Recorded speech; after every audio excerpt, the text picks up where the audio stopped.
So I'm going to give a progress report on where I think we are with PIM-spec.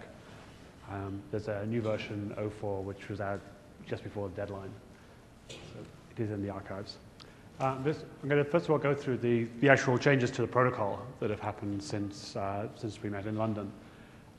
Then there's still a bunch of open issues which I want to try and resolve today. And there's a few more clarifications which I just want to highlight because some things were not clear in the previous version.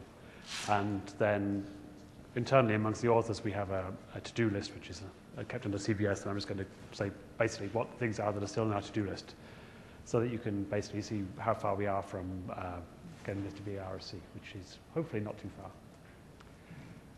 Thought I'd start with the scariest slide. Cert tracking desired is a pretty scary macro. The previous version of the spec, the 03 spec, used within assert tracking desired, used pim include SG. And pim include SG, unfortunately, also incorporates the effect of SG asserts. So there was kind of a circular dependency here, which was bad. Whether or not you'll be tracking asserts depended on whether or not asserts had happened, and that was not what we wanted. So the bit in red here is basically just the breaking out pim include SG to include the parts of pim include SG that were required to see whether you needed to care about asserts. If you implement it from the old previous version of the spec, you need to make this change. Otherwise, it will not track asserts when it should do.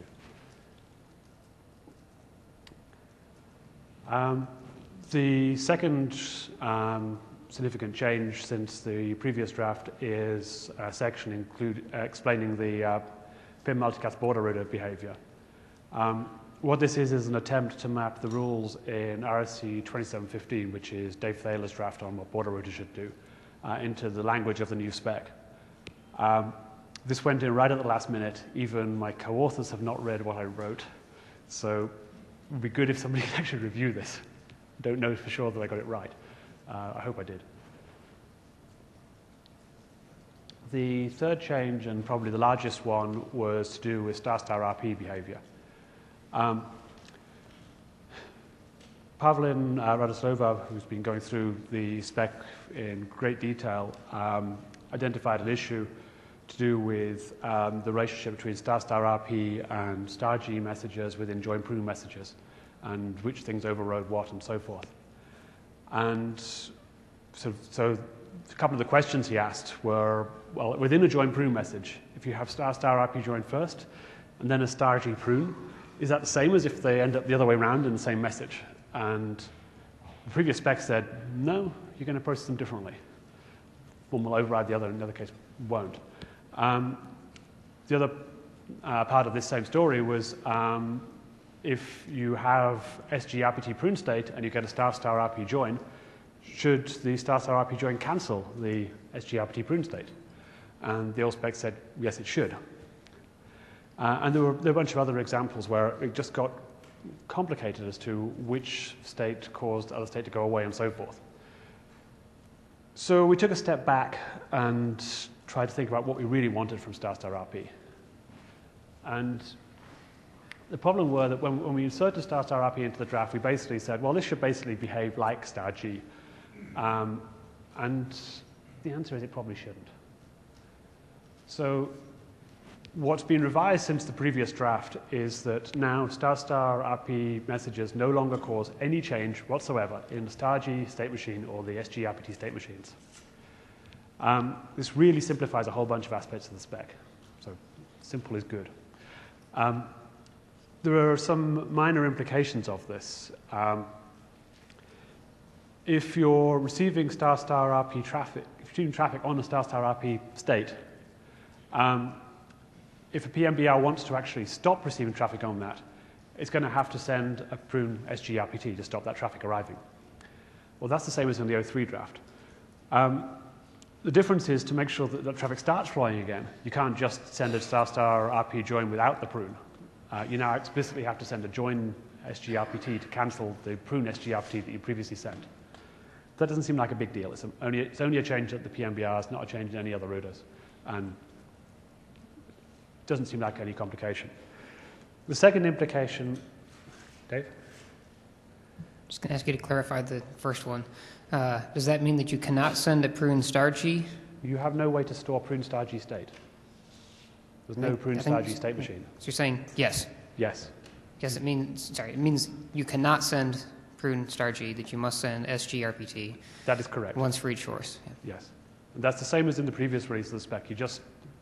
There are state machines for basically join state for star RP, star G, SG, and for prune state for SGRPT. But there's no prune state machine for star G, so there was no way to stop traffic going by sending a prune star G.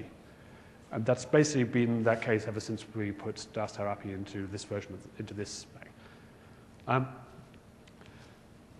The other implication of this is it's possible that if you have two routers on a LAN and one of them has sent prune SGRPT and the other one suddenly gets a new join star RP, it won't cause traffic to start flowing yet until what needs to happen basically is for an override to be generated, and that won't happen until the next join cycle. We discussed whether it was worth trying to fix this issue, and our conclusion is it's probably not worth putting in the mechanism to fix it.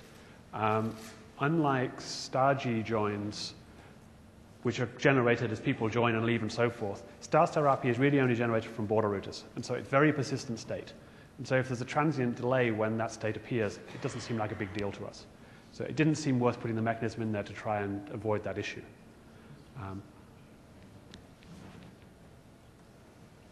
The next change, trivial change, the hash mask in the spec for V4 and for V6 was both 30 bits, and it should have been 126 bits for V6. Minor bug.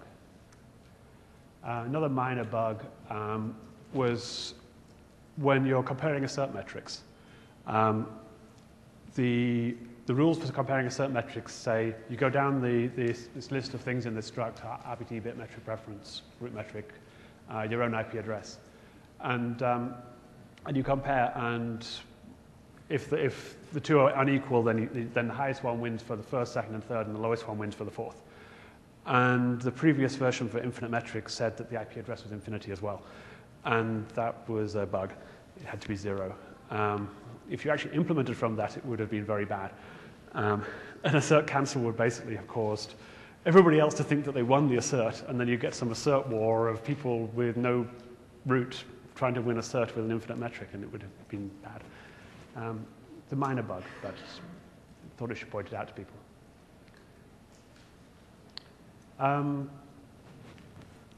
The register nonce was added for 03. This is basically a nonce that was included in register messages and then echoed in register stop messages. It was removed this time round.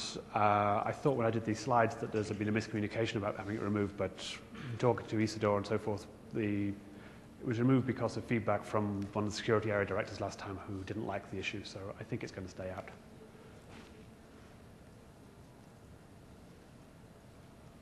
Sorry, can you say, do you think it's going to stay in or stay out? We've removed it, and I think it will stay out. Stay out, okay. Personally, I like it, but... Well, it doesn't prevent against man in the middle, so...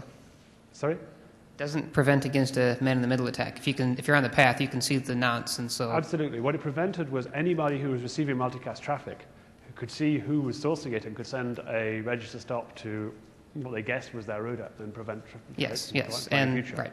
So even if you have this in there, you can still do that if you're on the path. Yes. So it was only a halfway house. It was a trivial, very lightweight mechanism to gain a little extra security without cryptographic authentication.